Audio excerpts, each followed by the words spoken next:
દીકરા નાણું ન રહન, કીર્તિ હોંદા કોટડા ઈ પાયડો નહીં પડન.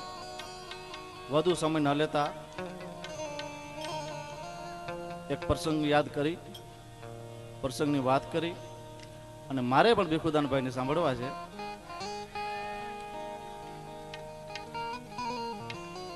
એક ગામના પાદરમાં એક પાડિયાને જોઈ અને કવિરાજ ત્યાંથી નીકળે છે. પાડિયાને જોતા કવિરાજ એને પ્રશ્ન કરે છે, હે પાડિયા, તને અહીં ખોડી કોણ ગયું એ તો કે. અને પાડિયાને જોઈ અને કવિ એને એમ કે છે, હે પાડિયા, કે આજ પૂછું તાન પાડિયા રે, મારા દિલડા કેરી વાત રે, મારા દિલડા કેરી વાત. આજ પૂછું તાન પાડિયા રે, મારા દિલડા કેરી વાત રે, મારા દિલડા કેરી વાત. આયા તમે કેમ ખોડાણા અને સિંદૂરના રંગથી કેમ રંગાણા. હે પાડિયા, તને કોણ ખોડી ગયું? એટલે કે પાડિયો એને જવાબ આપે છે, હે કવિરાજ, પણ વાર ચડી જતી ઓલા ગામની ને તેદી બોમ્બિયા વાગ્યા ઢોલ રે, કવિ તેદી બોમ્બિયા વાગ્યા ઢોલ. હે કવિરાજ, એક દિવસ આપણા ગામના રહેલી ગાયોને વાળતો હોય કોઈ, બેન દીકરીની અસ્મિતા ઉપર કોઈ હાથ ઉઠાવતું હોય અને એમ કે ધર્મ માથે જયારે કોઈ હાનિ કરતું હોય અને તે વખતે કોઈનું ઉદ્ગાર સંભળાય કે માટી થાજો, માટી થાજો, માટી થાજો, અને એ પ્રકાર જયારે કવિરાજ મેં સુણ્યા ત્યારે રાજપૂતાણીને એમ કીધું કે રાજપૂતાણી મારી કટા દેશ લૂંટાય જાદા કાળી પડે ને ગઢણે દુશ્મનો ના નગારા. દેશ લૂંટાય જાદા કાળી પડે ને ગઢણે દુશ્મનો ના નગારા. ઈ સળગતા ગામડા ધોળિયાળા ચડે ને તોપ મોઢે નારી અંગારા. અને હાલ જોઈ ધણી, જો કોઈ હોય ધણી ને પ્રજાના સૂર નો થાય બેટો, ઈ કાળ જાવેર તો સાધ જા સાંભળે. એ પછી કેમ બેસી રે છત્રી દણો બેટો. ઈ સૂર ત્રાસા બજે, ગોર નોબત ઘડે અને ઓલા જન્મ ભૂમિ ને દુશ્મન દબાવે. ઈ જંગ જાહેર કરી મર્દ મેદાન માને દંડ દોડ ધોણી દમ દખાવે. વીર તળા રાગની ઈ કાળ હાકલ કરે અને બાજવા કાજે વડિયા બોલાવે. એ વખત વીર રજપૂત ને પછી જીવામાં સ્વાદ નાવે. એ વખતે વીર રજપૂત ને પછી જીવામાં સ્વાદ નાવે. હે કવિરાજ, અને એ વખતે ઘરોઘરથી માટી, હાથમાં તલવારું લઈ, એક હાથે બાલ ટીંગાડી અને એક એક વ્યક્તિ જયારે ઘરોઘરથી નીકળ્યા ત્યારે કવિરાજ એના ભેગો હું પણ હતો.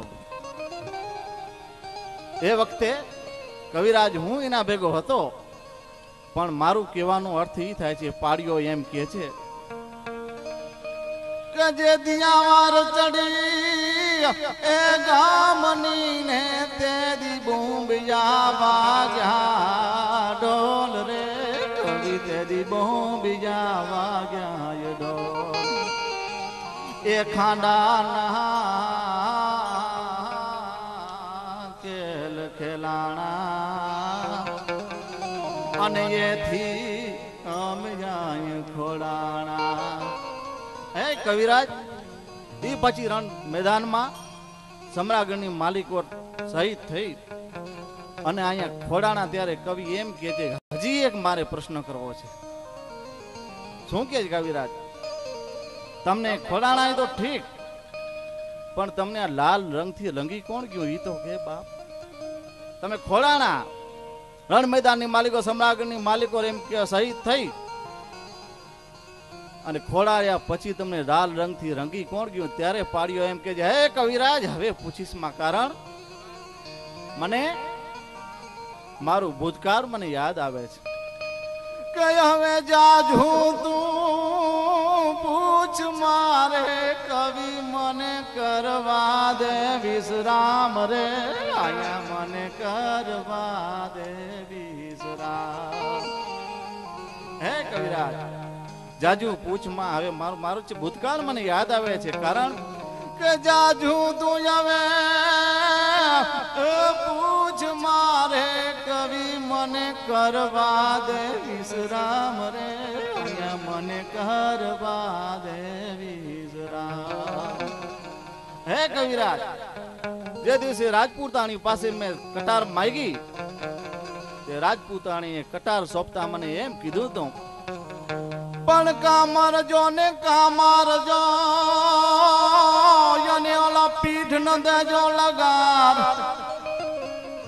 પણ કામરજો પીઠ ન દેજો લગાર.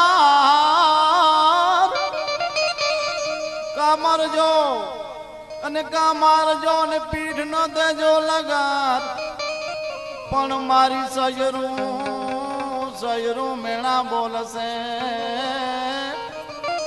હે યા તો કાયર ઘરની નાર. મારી સયરું મને મેણા બોલશે હે યા તો કાયર ઘરની નાર. કા મરજો અને કા મારજો, પીઠ ન દેજો લગાર. મારી સૈરું મને મેણા બોલશે આ તો કાયર ઘરની નાર. અને રાજપૂતાણાની કાયર ઘરની નાર કરતા કલંક બીજું ક્યું હોઈ શકે ભાઈ? રાજપૂતાણીને કેમ કલંક લાગે એટલું જ કે તારો પિયું તો કાયર છે, એનાથી બીજું ક્યું કલંક હોઈ શકે? અને જ્યારે પછી રણ મેદાનમાં શહીદ થયા પછી કોઈ રાજપૂતાણીને આવીને એમ કીધું કે રાજપૂત કાયમની મીઠી નિંદ્રામાં રણ મેદાનમાં પોઢી ગયો છે. રાજપૂત કાયમી મીઠી નિંદ્રામાં કાયમી માટે પોઢી ગયો જ એટલે તરદી રાજપૂતાણી આમ સેથામાંથી સિંદૂર વીખી નાખ્યું. શું કામ?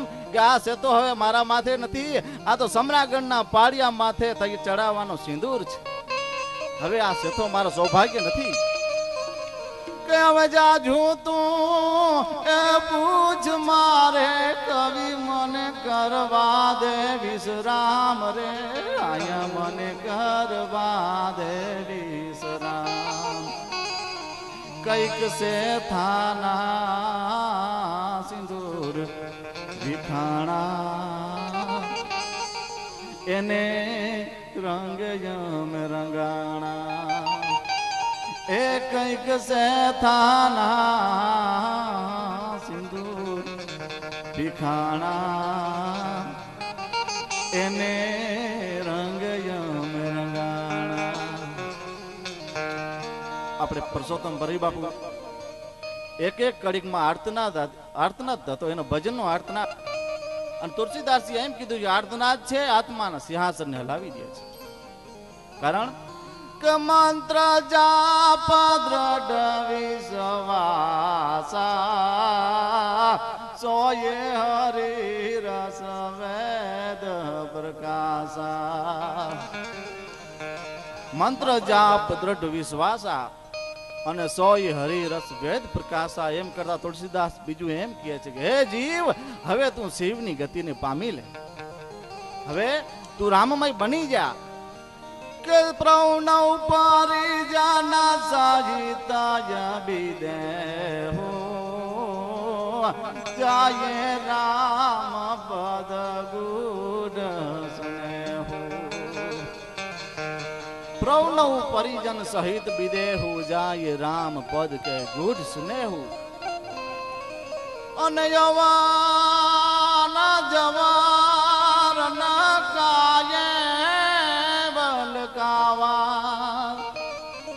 અવન જવાર ન કાયે બલકાવા મમતાએ કેહી કરજ સન નશાવા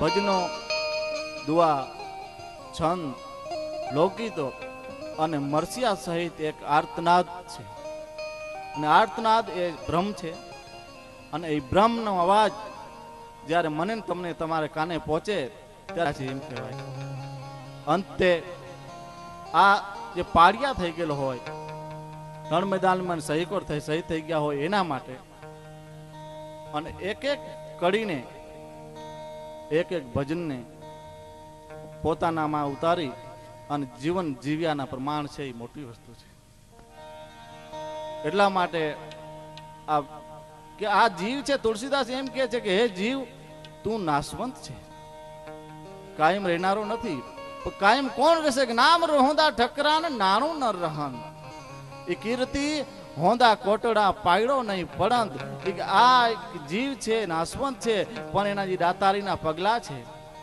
એ કાયમીને માટે પડ્યા રહેશે એટલે લોકગીતમાં એક એવું લખ્યું છે કે આવી રૂડી સરોવરિયાની પાર રે બેઠા બે બગલા રે